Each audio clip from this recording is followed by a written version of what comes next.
Uma boa noite. Muito obrigado pela sua presença junto conosco nessa noite quente.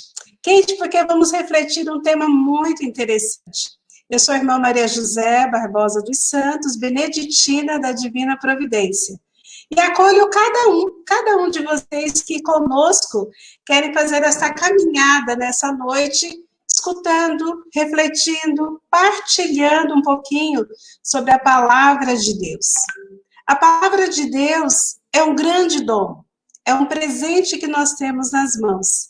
A palavra de Deus é a manifestação concreta, absoluta, de um Deus que é amor, que é ternura, que é providência. Podemos dizer que nesta noite nós vamos mergulhar na palavra, deixar que nosso coração se revista dela, para que possamos, com alegria no coração, acolher Deus que nos fala e que se revela na sua novidade. Para nos prepararmos, para aquecer essa nossa conversa, esse nosso encontro, eu convido a irmã Janaína para cantar para nós, nos convidando a escutar.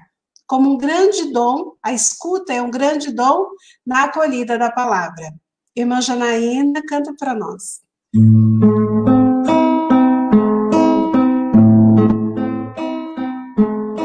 Escuta, Israel, escuta, Israel, esta palavra que hoje te dou, para que a possas segui-la.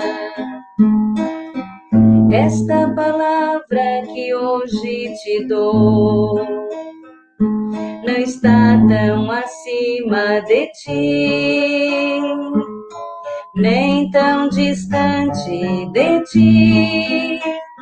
Não está no céu para que diga quem subirá por mim, nem no fundo do mar para que diga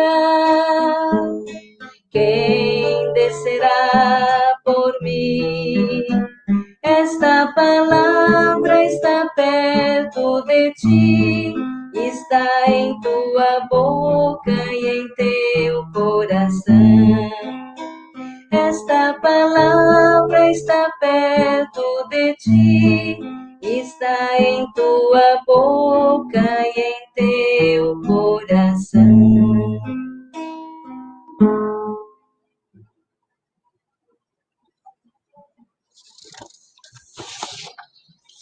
Está em tua boca e em teu coração. É essa proximidade de Deus que nós percebemos na sua palavra. Essa proximidade de um Deus que fala ao nosso ouvido, na esperança e na certeza de que isso vai descer ao nosso coração, vai se transformar em gestos nas nossas mãos, vai se transformar em caminho nos nossos pés. A palavra de Deus, ela habita todo o universo. Nós temos a Bíblia é uma parte da palavra, mas a palavra de Deus, ela está espalhada em todos os lugares. E é preciso ter uma atitude de escuta, uma escuta obediente, uma escuta atenta, para com este Deus que nos fala a cada dia e a cada momento. O nosso Papa, querido Papa Francisco, ele nos fala que nós devemos ter sempre à mão a palavra. Seja um aplicativo no celular, hoje existem tantos aplicativos, né, que a gente pode ter tão próximos de nós, seja um mini evangelho, a palavra de Deus, os evangelhos, seja a Bíblia mesmo completa na nossa bolsa, na nossa mochila, para que em determinados momentos do dia nós possamos parar, abrir a palavra e escutar o que Deus quer de mim hoje. Como eu posso acolher essa palavra e qual é a vontade de Deus para que eu acolha? Qual é a vontade de Deus? Como vou acolher? se eu não me aproximo dela? Então, a palavra, ela precisa ser lida, também estudada. E existem pessoas que se dedicam ao estudo da palavra, não simplesmente com o objetivo de conhecer, um conhecimento técnico, que é importante, é imprescindível, mas que nos reúne, nos congrega hoje, é esta aprendizagem da palavra a partir da experiência, a partir de um encontro. A palavra, em última instância, é uma pessoa. A palavra é Jesus Cristo. Então, quando nós queremos encontrar, conhecer, aprofundar quem é Jesus Cristo, nós buscamos a palavra de Deus. Essa é a resposta. E hoje eu quero convidar para estar conosco e para iluminar a nossa noite o Padre Mariano. Padre Mariano, religioso, deoniano de Taubaté. Padre Mariano é professor universitário de teologia bíblica. Isso. Ele também atua assessorando vários encontros, retiros, né? Também na parte pastoral. É uma alegria, Padre Mariano, estar conosco. Eu dizia para ele que o nome é bem sugestivo, né? O Padre Mariano. Então, esteja conosco, fale para nós. E a gente poderia começar, neste primeiro momento, né? Falando um pouquinho sobre a própria construção da palavra de Deus, né? Como é que é? Como é que foi? Ela estava no passado, como ela está no presente, né? Hoje a gente tem a palavra de diversas modalidades. Mas como é que essa palavra chegou até nós? Que caminho ela percorreu? O senhor pode falar para nós? Muito bem, boa noite, irmã Maria José, boa noite a todos. Sim, a palavra, a certo momento, passou a ser escrita, mas ela existe e propriamente precede a vida, se olharmos ou crermos que Jesus é a palavra. Então, o Pai diz a palavra, Jesus é a palavra, e o Espírito é o sopro que mantém a palavra viva, atual e atuante e constante. Então, o que veio a se configurar depois como palavra de Deus na Bíblia, na Escritura, levou muito tempo, né? Esses textos do Antigo Testamento da Bíblia hebraica levaram mais de 1000 anos para serem escritos, ao passo que o Novo Testamento em torno de 100 anos. Talvez uma curiosidade, nós ouvimos a irmã Janaína cantar Escuta Israel. Essa é uma oração do livro do Deuteronômio, que aliás é o livro estudado nesse ano, no mês da Bíblia, mês de setembro, né? O Deuteronômio, no capítulo 6, versículos 4 a 10, nós temos uma das partes do Escuta Israel. Depois tem outro texto que eu não lembro, o capítulo e versículo também do Deuteronômio, e um terceiro do livro de Números. Então, essa oração, que é palavra, tornou-se uma das tradições, uma das características do povo judeu. Hoje ainda, imaginemos que Jesus todos os dias, 3 vezes, reza o Shema Israel, e também as 18 bênçãos. E, curiosamente, nós herdamos algo parecido, quando nós, na tradição cristã católica, por 3 dias rezamos aliás, 3 dias, 3 vezes ao dia rezamos o Ângelus, é uma memória desses 3 momentos de oração. Nós herdamos isso do povo de Israel, a palavra, num tempo em que a piedade, a espiritualidade, a devoção para com Nossa Senhora estava muito acentuada. Então, nós marianizamos esse triplo momento de oração por dia. Mas é um recurso à palavra, né? O anjo do Senhor anunciou a Maria pela palavra, e ela concebeu a palavra, e ela usou a palavra, eis aqui a serva. E a palavra nela se fez gente, veio morar no meio de nós. Então, tudo a palavra, tudo a palavra. Então, imaginemos uns 1000 anos, esses livros foram escritos. Talvez 2 curiosidades, ao menos a mim, a primeira vez que eu escutei, eu fiquei até meio surpreso, né? Que toda essa gente aí, que escreveram os livros do Antigo Testamento e do Novo Testamento, eles, quando escreveram, não sabiam que estavam escrevendo, transmitindo uma palavra de Deus. Por exemplo, Paulo, né, que é o autor do qual nós recebemos os primeiros textos do Novo Testamento, os mais antigos, né?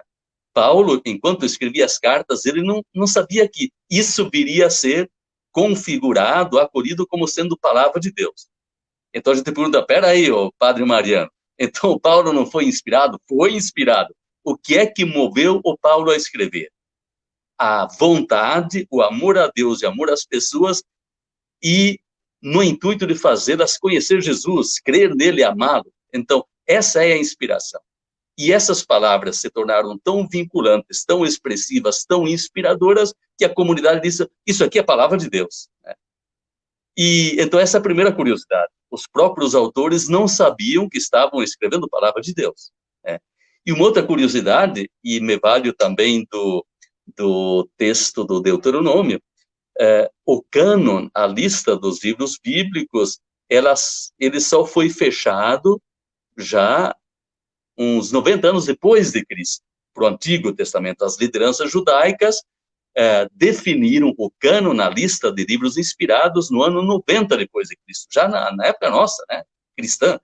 E a Bíblia, o Novo Testamento cristão, foi oficializado lá pelos anos 130, 150, né? Até lá os textos estavam abertos. Então o nosso livro do Deuteronômio, por exemplo, levou 400 anos para ser escrito. Imaginem, né? Cada novo grupo, né? Cada nova comunidade que acolhia esse texto, o atualizava, interpretava para a sua comunidade, para o seu povo, para a sua gente. Então eles faziam acréscimos. Mais ou menos assim, ó. Se o padre de vocês no domingo leu o Evangelho, né? Se o Evangelho ainda não fizesse parte do cânon, da lista dos livros inspirados, já concluído, já fechado, o padre, o bispo faz, ou a irmã faz uma catequese de um texto do Evangelho e vai acrescentando seus apontamentos. Enquanto o cânon não está fechado, a lista dos livros não está fechada, então esses acréscimos foram considerados palavra de Deus. Então, o livro do Deuteronômio, ao menos em 4 ocasiões muito importantes, recebeu acréscimos explicativos, atualizadores, para que as comunidades dos novos tempos pudessem entender, né? Então, no tempo do rei Ezequias, lá pelo ano 620, o rei Josias, ou um grupo de sacerdotes que não tinham mais atividade no templo, agora eles passam a ser os homens da palavra, eles fazem uma recapitulação para adaptar o conteúdo do Deuteronômio para a situação difícil lá no exílio babilônico. Como é que nós vamos viver a palavra aqui, né? E depois, no retorno, quando Israel se constituiu com Esdras e Neemias. Portanto, 400 anos de relatos, né, do mesmo texto. E uma outra curiosidade, por exemplo, a atual segunda carta de Paulo aos Coríntios, ela é formada por 3 pequenas cartinhas, aliás, quatro pequenas cartinhas que o Paulo escreveu em momentos diferentes, e depois foram ajuntadas, e o redator final acrescentou umas frases para dar sequência ao texto. E também a carta aos Filipenses, que é a comunidade xodó de Paulo, né? Ele escreveu 3 bilhetes em 3 ocasiões diferentes, e esses 3 bilhetes foram ajuntados e formaram o que hoje é a carta de Paulo aos Filipenses.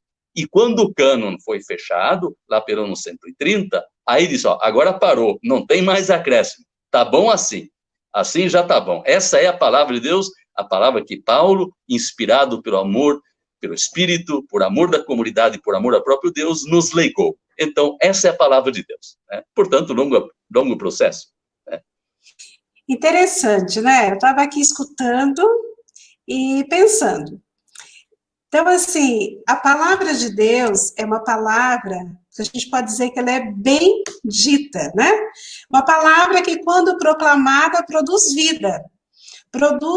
É uma experiência que leva a pessoa a ser melhor do que ela é. Essa palavra que ela é transformada em gestos, ela é transformada em gestos, né, podemos dizer, mas ela também é fruto de uma experiência. Então, as cartas de Paulo, quer dizer, toda a Sagrada Escritura é fruto dessa experiência entre Deus e o homem, essa relação que vai produzindo gestos, que vai produzindo ritos, que vai produzindo objetos, e isso vai sendo escrito, né, de uma forma muito inspirada, como o senhor coloca, e vai servindo para nós hoje de motivação, para que a gente continue também fazendo a nossa história, né? A história da nossa vida, da nossa relação com Deus. E eu pensava assim, o senhor dizia que a Bíblia, né, a carta de Paulo, escrita com 3 bilhetes, né, 3 pequenas cartas que foram se juntando e formaram uma das cartas de Paulo. E eu fico pensando hoje, se a gente vai fazer uma transposição para a nossa realidade, nós estamos vivendo um tempo de fake news, né? Então, existe também, né? Muitos bilhetes, muitos e-mails, muitas notícias, que podemos fazer um paralelo, que a palavra de Deus é uma palavra bendita, e a gente pode dizer que essa é uma palavra maldita, né? Maldita porque produz destruição, porque produz calúnia, porque produz injúria, inverdades, né? Destrói caminhos, destrói pessoas. Então, nós estamos num tempo de muita circularização da palavra, todo mundo diz o que pensa, do jeito que acha, e muitas vezes sem a preocupação do impacto que essa palavra vai ter na vida do outro, né? Então, às vezes, uma palavra dita do jeito certo, na hora certa, produz vida. E a palavra de Deus é isso. Você se aproxima dela e ela se transforma numa fonte de vida. E uma fake news, a gente vai fazer um paralelo com a nossa realidade, a gente se aproxima de uma fake news e essa fake news destrói a vida, né? Destrói a vida. Então, assim, a palavra, ela tem um poder muito grande, né? A palavra tem um poder. E assim, eu pergunto para você, padre, na sua experiência pastoral, né? Essa palavra de Deus escrita é uma modalidade de revelação. Mas você também já encontrou pessoas que transpiram, né? Palavra de Deus pela forma como encarnaram e como vivem a palavra? Sem dúvida, sem dúvida. Então, bem oportuno que a senhora lembrou, irmã, porque a palavra que está na Bíblia não é a primeira palavra, a primeira é a da vida, né? E mais importante que a Bíblia é a vida. E há pessoas que, ou de tanto perceber, estarem antenadas com a palavra de Deus na vida, tornam-se uma palavra original, única, sem igual, né? Ou porque se inspiram na palavra que está na Bíblia, ou se inspiram na palavra que está na vida. E a rigor, quando Jesus se humanizou, assumiu a nossa realidade humana, a gente disse que a palavra divina se fez pessoa humana. E por algum tempo veio, o Evangelho de João, no capítulo 1, versículo 14, diz literalmente, ele veio atendar-se, armar sua tenda no meio de nós. Então, por algum tempo, Jesus veio morar no meio de nós, na tenda do templo, para que definitivamente nós moremos na casa do Pai, onde há muitas moradas, tem morada para todo mundo, né? Nessa grande casa do Pai. E, então, com o batismo, nós também nos tornamos uma palavra de Deus. A senhora lembrou bem isso. Não tinha pensado, mas me ocorreu exatamente agora, né? Se Jesus é a palavra divina feita pessoa humana, então nós, humanas pessoas, também somos uma palavra, né? Filhas e filhos no Filho Jesus, também uma palavra de Deus, que ele nunca falou e não voltará a falar, porque ela é tão especial, tão única, tão original, que não precisa ser repetida. E há pessoas que assumem isso com menos ou mais consciência tão bem, que transbordam e transpiram essa palavra. É um transbordamento da palavra, né? De tanto se confrontar e inspirar e se deixarem iluminar pela palavra, são uma palavra atualizada. É verdade, irmã.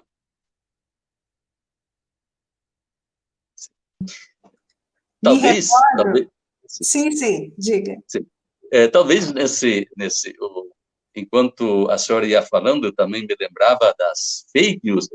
Curiosamente, as lideranças, tanto judaicas quanto cristãs, não eliminaram todas as fake news da Bíblia. Tem muita coisa errada na Bíblia, porque a Bíblia é um retrato da vida.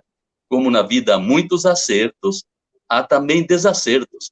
Por exemplo, o primeiro Salmo é uma grande síntese de toda a Bíblia, né? Os 2 caminhos. Há o caminho do bem obrar, do bem caminhar, do bem agir, do bem pensar, do bem sentir e do bem viver. E há o caminho perverso, pervertido, que gera a morte, né? E por isso, ao longo dos textos bíblicos, há muitas fake news, porque elas também foram fabricadas, foram construídas, foram faladas. Mas a comunidade, a mãe igreja que oficializou e definiu esse cânon nesses livros, também orienta a nossa leitura. Então, tanto a palavra é o dom recebido, quanto o ministério, a tarefa de nos conduzir para uma leitura genuína, porque senão a gente poderia se dispersar e divagar por aí, cada um faz a sua interpretação. Essa é a força e a fraqueza, por exemplo, da Igreja Católica, da Igreja Anglicana, das igrejas ortodoxas, que tem um magistério, um ministério que conduz a comunidade a fazer essa leitura no mesmo espírito com que ela foi escrita. A palavra não é uma fotografia da realidade, né? Podemos dizer que você tira aquela foto, o tempo para, né? A palavra é como um grande mosaico, né? Podemos dizer assim, diversas realidades, diversas situações, e é o retrato da vida de um povo. Então, desprovida, né, de uma leitura que leve em conta a cultura, que leve em conta o ano, que leve em conta o contexto social, geográfico, que leve em conta os costumes, tradições, a gente corre o risco de ter interpretações que são contrárias à mensagem, né? Existe esse risco muito grande. Então, quando a gente pinça um versículo, a gente pinça um texto, e em cima desse texto a gente constrói toda uma teoria desarticulada, a gente cria um monstro, digamos assim, né? Perna para um lado, cabeça para o outro, corpo para o outro. Por quê? Porque falta essa articulação do magistério que orienta, né? Que dá uma visão mais global dessa palavra que ali está. Falando dessa palavra encarnada na vida, me acordei de uma pequena história de uma senhora que ela era analfabeta, né? Desprovida do conhecimento das letras, digamos assim.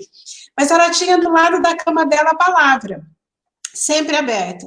E aí chegou um missionário, ela pediu para ler um texto, né? E a pessoa leu para ela agradeceu, e daí ele falou assim, mas por que a senhora mesmo não lê? Daí ela disse, mas eu não tenho leitura, né? Essa palavra, eu não tenho leitura. E daí ele falou, mas se a senhora não tem leitura, né? O que a senhora faz com a Bíblia aberta do lado da sua cama, né? Ela disse, todas as manhãs eu me levanto e coloco a mão sobre a Bíblia. E eu acredito que a palavra é viva. E ela sendo viva, ela vai me inspirar, né? Eu acredito que ela vai me inspirar o que eu devo fazer.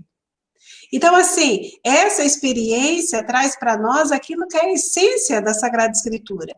Essa palavra encarnada, ela é viva e ela tem uma força transformadora muito grande. E é dessa força que a gente se alimenta quando a gente para escutar a palavra. E tem uma frase que ela é dita por São Paulo, na Carta aos Romanos, se eu não me equivoco, e diz assim que a fé, a experiência de fé entra pelos ouvidos, né? É na escuta atenta da palavra que a gente se dá conta, percebe, né, essa experiência divina de Deus em nós, né? E a gente cresce na fé. É isso mesmo? É verdade, irmã. Sim. Talvez em grande parte essa palavra foi conservada porque ela foi sendo rezada, né? Por exemplo, os homens judeus, eles aprendiam a ler na sinagoga, na escola da sinagoga. O templo era mais ou menos como a paróquia e as sinagogas são mais ou menos como as comunidades, as capelas. No templo, o culto é mais de sacrifícios, de ofertas, e nas sinagogas, nas capelas, é a palavra, né?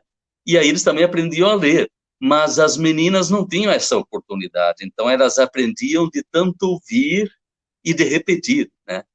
E imaginemos que todos esses salmos, grande parte, o Santo Agostinho, que sabia muito bem ler, mas ele chegou a decorar todos os salmos, né?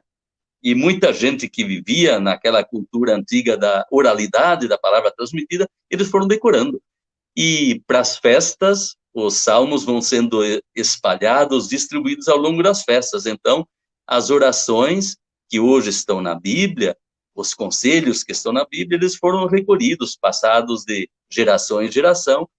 Mais ou menos, quem sabe, irmã, podíamos, já que a gente tem 5 dedos na mão, né, poderíamos dar uma etapa para cada dedo, né? Então, primeiro acontece um fato importante, uma experiência vital. Por exemplo, a comunidade vê Jesus como o bom pastor. Nossa, aquilo impactou. Todo o cânon bíblico está marcado pela presença de Deus como pastor. Agora Jesus, no Evangelho de João 10, se apresenta como bom pastor. Aquilo deixou a comunidade, os discípulos, muito empolgados com Jesus. Então, essa experiência vital, ela foi sendo transmitida oralmente, no segundo ponto. Primeiro, uma experiência vital, Jesus é o bom pastor. Além de ser o perfeito anfitrião que nos reúne, ele também é o pastor que nos conduz. Depois, essa experiência é transmitida oralmente. Lá pelas tantas, a comunidade, as lideranças dizem, olha, isso aqui é muito importante, nós vamos colocar por escrito. Isso tem que escrever, não pode esquecer. Então, o terceiro passo é essa experiência vital transmitida oralmente é colocada por escrito. E depois, a cada nova época e a cada novo lugar que chega, ela vai ser explicada, adaptada, porque as culturas são diferentes, os tempos são diferentes, a linguagem é diferente. Então, essas adaptações, essas atualizações, essas explicações também fazem parte do texto. E no quinto, no final, a comunidade diz, olha, isso aqui é a palavra de Deus. Essa é a palavra de Deus. Então, nós temos aí os livros, né? É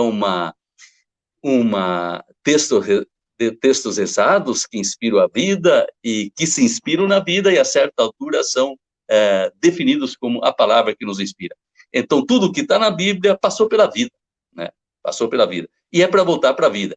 Tem um dos muitos bons biblistas, mulheres e homens que nós temos no Brasil, é uma constelação, é gente fantástica. O Carlos Mestres, talvez seja um dos mais conhecidos, ele diz, a gente vai para a Bíblia, claro que a gente quer saber mais, mas o mais importante não é isso para saber mais. A gente vai para a Bíblia, não tanto, por mais que isso seja importante, não tanto para conhecer a Bíblia, mas para melhorar a vida. Então a gente se inspira, olha, isso aí é bom, então deve ser seguido. Isso aí é ruim, deve ser evitado, e assim por diante. Então, é uma leitura dinâmica e uma palavra sempre viva. Há pouco a irmã falou dessa dinamicidade, dessa vitalidade da Bíblia, sempre nova, sempre atual, por mais que seja repetida a cada novo dia, ela tem dentro de si esse vigor, essa força vital de inspirar a cada nova situação e a cada novo tempo. Vamos ver se a gente aprendeu, né? Padre Mariano aqui nos ensinando como é que a Bíblia se constrói. Vamos lá. Então, a primeira coisa, a gente faz uma experiência vital, uma experiência forte, né? E podemos falar do Novo Testamento, a experiência do encontro com a pessoa de Jesus. Então, a gente faz essa experiência, Jesus veio ao nosso encontro de alguma forma, nós nos encontramos com ele. Depois, quando a gente faz essa experiência, uma experiência forte, a gente se sente impedido a contar isso para as pessoas, né? São os testemunhos, aquilo que transborda em nós deste encontro, transmissão oral. Depois você fala, olha, isso me marcou tanto, né? Eu vou anotar para que eu não me esqueça. E aí você faz um registro, né? Aí você faz outra experiência, faz outras situações da sua vida, vem se somando a isso, e você vai acrescentando, e vai acrescentando.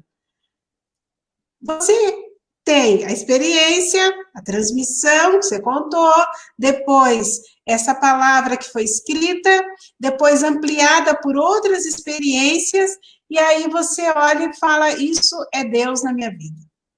Isso é Deus na minha vida. É assim, padre, que a Bíblia se construiu nesse caminho? A senhora falou mais acertadamente do que eu pensava em falar. A senhora, é isso aí, irmã. Então, veja, por isso, a gente pode entrar num outro tópico. Entre os nossos tópicos, a gente tinha um roteiro bem bonito e a gente está caminhando por ali. Falava assim que essa palavra, né, construída dessa forma, achei bem didática, muito legal. O povo de Deus, quando saía das suas casas em caravana, eles faziam longas viagens, né, para visitar o templo de Jerusalém. E ao longo dessas viagens, eles cantavam os salmos, né? Eles paravam, também refletiam, faziam dessas romarias, digamos assim, também momentos de experiência. E a gente tem salmos que retrata essa caminhada, né? O povo saindo, rezando em família, em grupos, né? Então, os salmos, de maneira particular, contam muitas histórias dessas experiências, né? Experiências de vida, de sofrimento, de alegria, de caminhada, né? Não é assim? Sim, perfeito. E justamente como nós temos o nosso ciclo litúrgico e as solenidades mais importantes, lembro os episódios mais determinantes para a nossa vida, para a nossa salvação, o povo judeu também tem essas festas, a Páscoa, e como nossas liturgias têm as leituras adequadas ao evento, eles também têm para a Páscoa, e tem salmos de acordo, né? E eu posso contar uma experiência muito bonita, não porque fosse assim melhor do que as nossas experiências de celebrar os grandes eventos e momentos da salvação, mas no ano 2000 eu estava em maio e junho em Israel e participei da festa das cabanas, né? As 3 grandes festas do povo judeu são a Páscoa, o Pentecostes, como também para nós a festa mais importante é a Páscoa, quando somos libertados. Depois esse povo libertado precisa uma lei para orientá-lo, conduzi-lo, aí o Pentecostes, a lei lá no Sinai, e para nós cristãos, a nova lei é a do Espírito Santo, o Espírito que nos habilita e capacita para caminhar como gente salva por Jesus. E depois tem a terceira festa de peregrinação, que os homens judeus, depois de se tornarem, assim, filhos da lei, par mitzvah, eles, em princípio, todos os anos têm que ir para essas 3 festas, ao menos uma delas, né? Mas quem puder vai nas 3. E essa terceira festa, que é a das cabanas, das tendas, nós não temos, mas ela é comparável com o nosso tempo comum, que lembra o longo período que o povo caminhou no deserto. E muitos salmos, né, e outras orações e outras instruções foram feitas, inspiraram-se nesse período, quando tudo era ainda muito elementar, muito simples. Depois a vida ficou complicada, ficou chique, entrou a monarquia, os exércitos, os palácios, e até Deus ficou longe no templo, lá no Santo dos Santos, o povo não tinha mais acesso, eles tinham saudade das capelinhas, onde todo mundo chegava lá e podia se aproximar do altar, colocar a mão no altar, e agora fica tudo meio distante. Então, a saudade, a boa saudade, também fez a memória revitalizar, recordar e fazer esses hinos, que são salmos, né? Nós temos os 150 salmos, mas ao longo da Bíblia, muitos outros salmos, como o Salmo de Nossa Senhora, no capítulo, na visitação de Maria a Isabel, o Salmo de Zacarias, e assim por diante, são também salmos. O Salmo que Paulo incluiu lá na carta aos Filipenses, no capítulo 2. Então, além do livro dos Salmos, há muitos outros salmos espalhados ao longo da Bíblia, que são orações. Aliás, o livro do Apocalipse, né, que tem 21 pequenos hinos, mais são refrões do que propriamente salmos, mas são pequenos salmos, que justamente retratam a fé que o povo tem. Então, os antigos, isso bem mais tarde, né, criaram uma expressão latina, né, lex orandi, lex credendi. Quer dizer, a gente crê o que reza e canta. Por exemplo, se daqui a uns 200 anos o povo quiser saber como é que nós, aí em Curitiba e aqui em Taubaté, no ano 2020, como é que nós acreditávamos? Eles olham o que nós rezamos, porque na nossa oração e no nosso canto expressamos aquilo que cremos. Então, a lei da fé é a lei da oração. Aquilo que cremos é o que cantamos e rezamos. E por isso a gente conhece tantos aspectos da vida daquele povo, né? E justamente em tempos de crise, agora estamos numa pandemia aí, do coronavírus, né? Essas ocasiões mexem com o inconsciente coletivo, mas também com a fantasia e a poesia. E saem muitas coisas novas, né? A gente que escreve, que faz reflexões, como lidar com essa novidade que nos desafia. E no tempo bíblico também. Uma das experiências mais fantásticas de fé e oração para o povo judeu foi justamente quando parecia tudo perdido. Eles foram levados para o cativeiro, lá para a Babilônia, não tinha mais o templo, não tinha mais o rei, não tinha mais sacerdote, não tinha mais culto, e a turma dizia, acabou. E aí eles começaram, não acabou não, a fé está em nosso coração.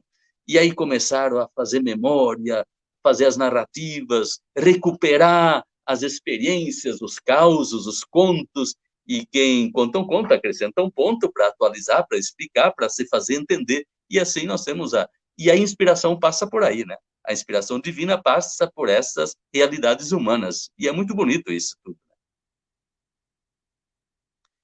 Na verdade, a E inspiração... por muito tempo... Sim, irmã. Sim. Não, pode continuar. Por muito tempo, essas orações, então, foram organizadas pelas lideranças, né, religiosas, mas as pessoas iam fazendo sua oração, os seus benditos, os seus glórias, os seus ais, os seus lamentos, né? Isso foi sendo recolhido. Mas lá pelas tantas, pensemos lá quando os monges começaram a organizar melhor sua vida, lá pelo ano 300, já no ano 180 e pouco, né, com Orígenes, depois com Pacômio, Agostinho, Orígenes, eles foram criando modelos de oração, porque as pessoas não rezavam mais sozinhas, mas viviam em comunidade.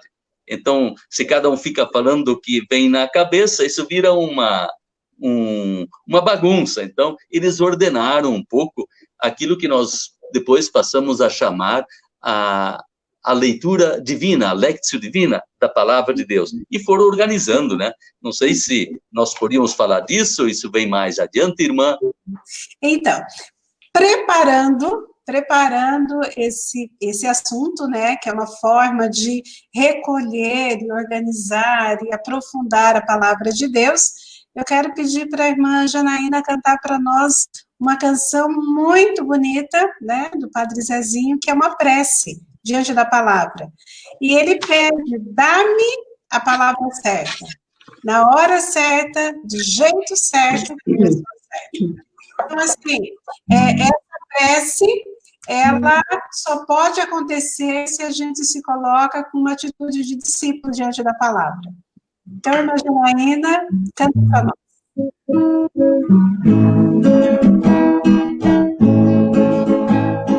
Dá-me a palavra certa, na hora certa e do jeito certo, e pra pessoa certa.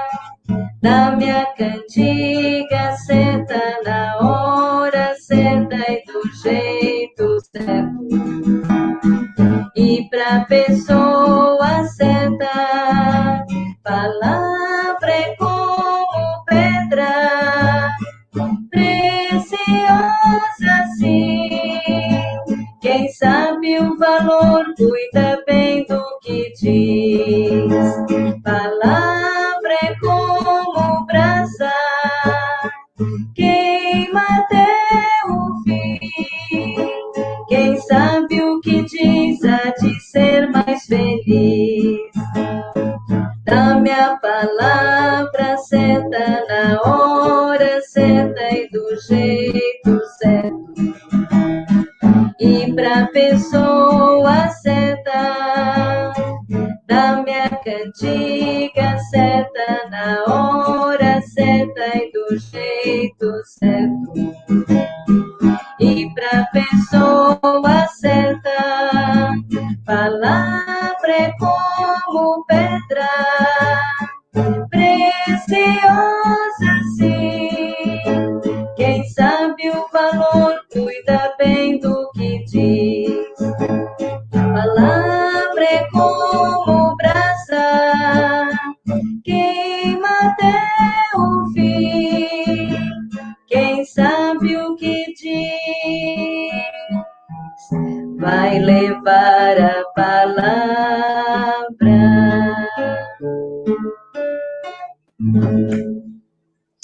Palavra é como pedra preciosa. Palavra é como brasa. Quem sabe o que diz há de ser mais feliz. Para que a gente possa crescer nessa capacidade de saber o que diz, é importante a gente se alimentar. né? Não é assim, irmã Janaína? Quem tem um coração poético tem que se alimentar de poesia. Quem tem um coração orante tem que se alimentar da oração. Não é assim? Verdade. Isso. A palavra de Deus, irmã Maria José, ela sempre foi muito forte na minha vida, então eu posso dar esse testemunho. Eu acredito que já desde criança, quando eu aprendi a ler, uma das coisas que eu devorava lá em casa era a Bíblia. Então eu gostava muito do Antigo Testamento, das histórias ali. O meu pai também era um grande contador de causos, os causos que o padre falou ali, né? Então eu tive assim uma experiência já na infância desse contato com a palavra de Deus. E a palavra de Deus sempre foi uma grande paixão que eu tive. Depois, eu acho que a gente vai se envolvendo com tantas coisas e a gente acaba, parece que, deixando um pouquinho de lado. Mas quando a gente tem uma experiência de fé muito forte, ela não nos abandona. Mesmo nos momentos de dificuldade, em que parece que essa palavra fica meio esquecida, ela volta e está ali, assim, muito, muito perto da gente, né? E talvez seja por isso que me motiva de vez em quando a escrever alguma letra, a cantar. Então, eu acredito assim que é evangelizar através também da palavra de Deus cantada. Uhum. A irmã Janaína falou uma coisa bem interessante, lembrou o profeta Jeremias, né, que falava que devorava a palavra e ela era como mel, né, ela dizia, eu devorava a Bíblia, né, então essa palavra é doce. Isso nos introduz ao nosso próximo assunto. Então, você lia a palavra quando pequena e hoje você, como religiosa, como consagrada, como beneditina da Divina Providência, continua lendo a palavra. Não é a mesma leitura, não é da mesma forma, né? Então, agora eu quero convidar o Padre Mariano a explicar para nós um pouquinho quais são as formas, né, que a gente pode ler a palavra. E dentre elas, de modo bem especial, aquilo que ele já anunciava um pouquinho antes da música, que a gente chama de leitura orante. O que é a leitura orante? Que passos ela tem? Como é que a gente faz para abstrair da palavra essa experiência de fé e de oração? Eu me valho, irmã Maria José, do que a senhora disse e que a irmã Janaína cantou, ou lembrou depois de ter cantado, que a palavra na boca é doce como mel, do profeta Jeremias, depois o Apocalipse retoma, mas depois que a palavra entra no ventre, no coração, às vezes ela fica amarga. Quando a gente faz um retiro, um curso, não começa aquela empolgação, aquela vibração, agora está resolvido tudo. Porém, depois os dias passam, vem o cansaço, a monotonia, e bate às vezes a tristeza, e aí você não tem um método, quer dizer, um caminho para manter-se fiel, pode ser que a gente não aguente, não resista, né? Quando tem noite escura, aí precisa, se a luz não existe fora, tem que encontrar de dentro. Então, os métodos, os padres da igreja, um tal de monge cisterciense, lá pelo ano 400, chamado Guido, na França, ele estava cuidando do jardim. Enquanto ele capinava, ele estava pensando sobre oração e teve a ideia de como ajudar os seus confrades, os seus irmãos do mosteiro, como rezar, para ter um método e também um hábito, um costume, para perseverar também quando o sentimento, às vezes, não acompanha, né? Por exemplo, nós sabemos da história de Santa Teresinha, do Menino Jesus, que passou longos tempos de secura espiritual, em que se não tivesse uma convicção de que continuar fazendo as orações tem sentido, ela teria desistido, né? Então, em seguida, teve uma ideia.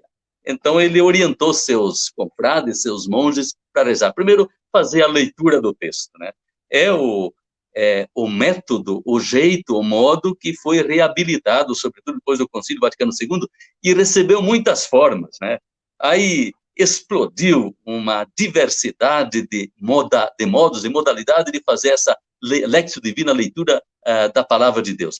Mas a forma mais clássica e simples é aquela dos quatro passos, ou dos 4 degraus. O monge Guido chamou isso de a escada do céu, lembrando lá do livro do Gênesis, quando o Jacó teve uma experiência de Deus, havia uma escada que da terra tocava até o céu e os anjos de Deus subiam e desciam, né? E o Guido, o monge Guido, usou essa imagem para falar da escada dos 4 degraus da palavra orante, né? Então, em primeiro lugar, fazer a leitura. Quando a gente lê o texto, né, nesse método, a gente se pergunta, o que é que diz essa palavra? O que é que está escrito aí? Né? É curioso que lá, eu vou fantasiar um pouco, lá no capítulo 10 do Evangelho de Lucas, quando Jesus conta a parábola do bom samaritano, o doutor da lei, que quer desafiar Jesus, ele não se dá bem porque Jesus é mais rápido e consegue envolvê-lo na vida, não para ficar na palavra. Esse é o intuito. E Jesus faz 2 perguntas para aquele doutor. O que é que está escrito? O que é que está escrito? Então, o primeiro passo, o primeiro degrau da Lectio Divina, da leitura orante da palavra, é o que é que está escrito? Né? O que é que diz lá, no texto que você lê? Agora, Jesus faz uma segunda pergunta para aquele doutor, que quer colocar Jesus em apuros, e diz, o que é que você lê? É o segundo degrau. Seu primeiro degrau é a leitura, o que está escrito para todos. O segundo degrau, então, é a meditação. O que é que esse texto diz para mim? Né? O que é que você lê, diz, pergunta Jesus. Então, primeiro, o que está escrito para todos. Agora, esse mesmo texto para todos, ele tem uma palavra para mim, porque eu sou único. Né? Não tem outra pessoa como eu. Então, essa palavra ecoa em mim de uma forma única, sem igual. Então, o segundo passo, o segundo degrau é a meditação. O que é que essa palavra diz para mim? Né? Que aspecto me chama a atenção? O que ela diz para a minha vida? E o terceiro degrau é o que é que essa palavra me faz dizer? Me faz orar, me faz rezar. É a oração. E a quarta, enfim, o que me faz contemplar, saborear, é a contemplação. Então, repetindo, primeiro degrau é a oração, a oratio, o segundo degrau, a meditação, a meditatio, o terceiro degrau, a oratio, a oração, e o quarto degrau, a contemplatio, a contemplação. Então, primeiro, o que diz a palavra, segundo, o que ela diz para mim, terceiro, o que ela me faz dizer, rezar, quarto, o que ela me faz saborear. E o quarto, a contemplação, se divide depois, se subdivide em ação. E depois tem grupos que acrescentam ainda a avaliação, a celebração e assim por diante. Mas ficamos esses 4, né? O que a palavra diz em si, o que diz para mim, o que me faz dizer, o que me faz saborear e viver. Aí eu lembro um texto do Evangelho de João, capítulo 14, versículo 23, Jesus diz assim, se alguém ouvir a minha palavra, o Pai e eu a ele viremos e faremos nele a nossa morada. Quer dizer, quem ouve e pratica a palavra, como Maria, ouvinte e praticante da palavra, torna-se templo. Né? Porque se o Pai Jesus, mediante o Espírito, vem morar em nós, então nós tornamos templo. Por isso, o nível mais elevado, o ideal da oração cristã é a contemplação, ser templo com. Jesus é o templo, porque no mesmo Evangelho de João, no capítulo 2, depois das bodas de Caná, aquela maravilha lá, Jesus foi ao templo de Jerusalém e botou ordem lá, fez uma limpeza.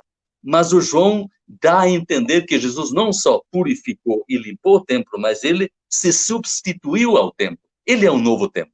Ora, se Jesus é o templo, orar de forma tal que se acolhe Jesus com o Pai e o Espírito, isso é contemplação. A gente também se torna um templo. E por isso nós somos, além de sermos uma palavra de Deus, todos nós, cada um é uma palavra. Nós também somos templo do Espírito Santo, né? Diz a carta aos Romanos e a tradição cristã, mas o próprio texto aí do Evangelho de João, 14, versículo 23, quem ouve a palavra e a pratica, o Pai e eu, a ele viremos e nele faremos a nossa morada. Então, o intuito é chegar a ser templo, né? Que é o mais elevado e sagrado nível de oração, mais perfeito. Sim, né? Que pegando os passos da palavra, da leitura orante. A gente pode ler a Bíblia, o senhor é um estudioso, né, da Sagrada Escritura. Então, quando se pega a Sagrada Escritura para estudar, você pega para estudar, né? Composição, estilo literário, né? O tempo, quais são os traços, digamos, culturais desse povo, estuda. Sagrada Escritura, um livro de história para ser estudado. Quando você vai rezar, Sagrada Escritura, um livro para ser reverenciado. Deus fala, Deus me fala, Deus nos fala por meio dele. E ali a gente falava lá no começo, o senhor falava que um texto inspirado, um texto, né? Quando a pessoa está escrevendo, ela não sabe que ela está inspirada. Depois a história é que vai confirmar, né? A gente pode dizer que o monge Guido foi um inspirado, né? Muito inspirado, porque já faz um tempinho que ele pensou nisso, né? Vamos pensar aí nos 1.800 anos ou 1.500 anos, vamos botar aí, né? Que ele pensou isso, e a gente está aqui hoje falando dessa inspiração, né? Que é de Deus, porque aquilo que é de Deus permanece. Então, ele pensou ali de uma forma, né? E o padre apresentou com muita clareza. Eu vou repetir porque é pelo ouvido que entra as coisas, né? Então, vou repetindo e a hora fica. Então, a primeira coisa, se você deseja, né, aprofundar-se, eu acredito que não tem como ser cristão sem ler e rezar a palavra de Deus. Ser cristão sem palavra de Deus é uma mentira, é uma fraude, não existe isso. Então, a palavra, ela está ali. E quando eu falo palavra de Deus, né, e acredito que o padre, não só a escrita, mas essa palavra vivida que circula entre nós. Então, mas enfim, eu vou pegar um texto, primeira coisa que eu vou ver é o que está escrito, literal, vou ler o que está escrito. Então, está escrito lá que Jesus passava pela praia, e lá ele via os discípulos não eram discípulos, pescadores, né? Estavam pescando. Jesus caminhando pela praia, viu homens pescando. Está escrito assim, né? O que é que esse texto diz para mim? Por exemplo, Jesus passou e viu. Jesus viu Pedro, Jesus viu Filipe, Jesus viu os apóstolos ali. Jesus passou pela minha vida e também me viu. Um dia ele passou, me viu. Jesus viu no passado, Jesus vê no presente. O que esse texto diz para mim? Jesus me viu, eu sou vista por Jesus. Eu não sou um número, eu não sou mais alguém no mundo, né? Padre Mariano dizia, nós somos únicos, Jesus nos vê. Ele continua nos vendo, na Eucaristia ele nos vê, a palavra ele nos vê, como Deus ele nos vê, como homem ele nos vê. Jesus me viu. Então, ser vista por Jesus, olha que interessante, a gente está falando de um mundo de invisíveis, né? Estamos num mundo de invisíveis, nosso ministro da Economia não sabia que tinha tanto pobre no mundo, eram invisíveis, né? Para ele. Então, mas para Deus eu não sou invisível, Jesus me vê. E aí eu vou aprofundar isso, né? E, de repente, a partir disso, de ser vista por Jesus, na cruz Jesus me vê, na Eucaristia Jesus me vê, eu existo para Ele, eu sou importante para Ele, eu vou rezar, eu vou agradecer, eu vou fazer a Ele a oração, né? E talvez a minha oração seja muito simples, obrigado, Senhor, porque no meio de milhões de pessoas você me enxergou. Ponto. Não preciso mais. Terceiro passo. Essa palavra me leva a dizer alguma coisa para Jesus. E pode ser isso. E, por fim, eu saboreio isso. Eu degusto isso. Eu sou vista por Jesus. E quem é visto é lembrado. Jesus não se esquece de mim. Ele me lembra, ele se lembra de mim, né? Em todos os momentos. Então, não estou mais sozinha. Jesus está comigo. Eu posso viver isso. Eu posso testemunhar isso. Eu posso anunciar isso. Tudo isto a partir de um verbo que eu li na Sagrada Escritura. Jesus viu o cego, viu o discípulo, viu a mulher e me viu. É como se a minha vida entrasse na Sagrada Escritura. E não são mais personagens aleatórios. Sou eu que também tenho a minha vida misturada, a vida de todos aqueles e aquelas que estão escritos, que está escrito ali na Sagrada Escritura. Então, o Padre Mariano falou muito bem, né? Esse processo é um processo simples, não é complicado, é muito simples. E que a gente pode fazer todo dia, né? O Papa falava, lá no começo lembrava o Papa nesse sentido. Leia a Sagrada Escritura, leia. E aquilo que nós não compreendemos, o Espírito vem em nosso socorro. E o Padre Mariano dizia, quando eu leio a palavra, Deus em pessoa vem morar em mim, habita em mim, e eu me torno templo de Deus. Ali está a nossa divindade. Somos homens e mulheres que têm no seu interior o próprio Deus morando. Nós somos morada de Deus. Nós somos morada de Deus. Por isso o nosso corpo é santo. Por isso a nossa vida é um espaço onde Deus habita. Nós somos morada desta palavra que escrita foi, mas antes de escrita, ela foi vivida. E, Padre Mariano, eu tenho ainda uma pergunta, mais uma. Essa vivência da palavra, né? Essa oração diária, essa escuta, né, na liturgia, que a gente escuta a palavra e o mundo inteiro reza a mesma palavra, né? Essa oração que nos envolve, ela pode produzir em nós aquilo que a gente chama de uma espiritualidade bíblica? Sem dúvida, irmão. Se é o Espírito que inspira a palavra, é também o Espírito que está na origem da vida. Então, o santo de amanhã, o padroeiro da Bíblia, o São Jerônimo, dizia, desconhecer as Escrituras é desconhecer Cristo. Em outras palavras, conhecer a Escritura é conhecer Cristo.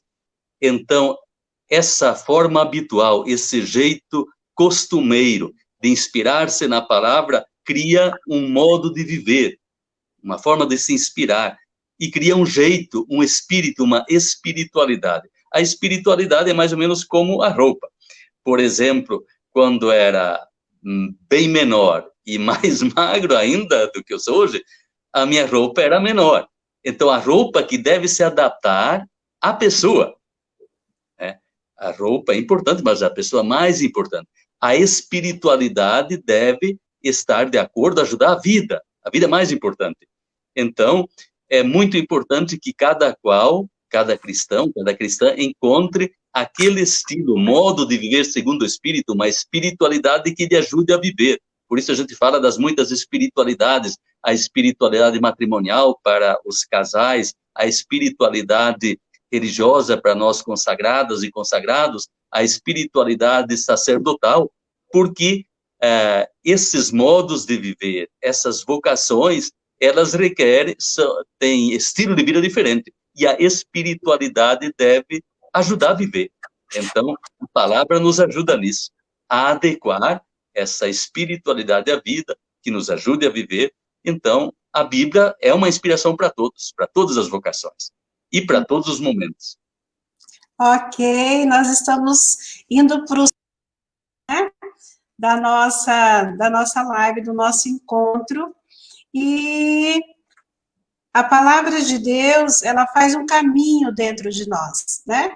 Ela entra pelos nossos ouvidos, pelos nossos olhos, passa pelo coração, mas é importante que ela chegue nas mãos, nos pés, nos transforme para que a gente seja agentes de transformação onde nós estamos.